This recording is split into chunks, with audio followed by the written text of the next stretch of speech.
fucking 9-year joint suspension. You know what I'm saying right now? Any trouble he get, he's going for 9 years. And film kicking somebody in the head. All this shit, right? So that decision to kick that fight off, right? I stand behind this, was on the decision of those power rules and the homies. See, what happens is once Tupac took flight, the homies ain't got no choice but to take flight, right? Because they with him, right?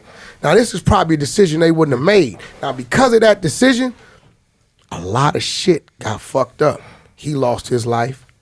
Suge ended up going for 5-6 years. He lost his company behind this shit. A lot of families were affected. The hip-hop community was affected. So I feel like that was a point in time to where, and Tupac was young, 24, 25 at the time. Wow. That was a point in time where I feel like, as an individual, because that wasn't no rap shit, he overstepped his boundaries. You know what I mean? Was he tied to any gang? Well, he was signed to Death Row, and he started to associate and feel heavy with the power rules, with the mild power rules. You know what I'm saying? And that's another thing. Is like, I'm always gonna respect the guy that wherever they go, they're who they are. I mean, he was an entertainer, bro. He was good at what he did, whether it was film, whether it was he's an intellect. Yeah, he's an intellectual. He was great with that. So. And I think what happens with the fans, even the fans that don't know him, who wasn't even alive when he was alive, they take his history and they fuck it up. All Tupac shot at the police, Tupac can tell you yourself. I shot at some white dudes that was beating up a brother. I didn't know they was off-duty police. I later found out, because for you to say that, you really fucking with his legacy of who he was, who he stood for. Now you're saying Tupac is a black dude running around shooting at police, and that really wasn't the case. Let's give the man credit for the things he really did. You know what I mean? Yeah. The rape situation, there was other politics caught up in that, and that really wasn't what that was. You know what I mean? That was some whole other setup shit, and he was a victim of that situation. But once again, that's surrounding yourself with the wrong people at at those times. But people misconstrue. I'm a Tupac fan. I know half his music by heart. I rapped it in the hole in solitary confinement. I worked out to a little way. So I think Tretch, when the movie came out, I made a comment about the movie. The recent one? Yeah, and I was a lot of people don't know, Frenchie noticed, that movie was delayed because they couldn't get that music cleared. See, Death Row sold the Death Row catalog to E1 Music, which I have strong relationships. I do a lot of business in that building. 2 of my artists are signed in that building. Right now, I've been there 10 years. Ray J's hit Sexy came out, The Game, the documentary too, all that came out of E1. So I made the phone call for Benny Boone and LT to E1 to help speed up that process to get that damn music cleared. It was other things they had to do, but that was a major part of it, right? Because I had seen the preview. And in that preview, it was some things in there that they depicted, where his mom, as far as when she was getting hired, I had a conversation with the people and like, maybe we need to tone that shit down, right?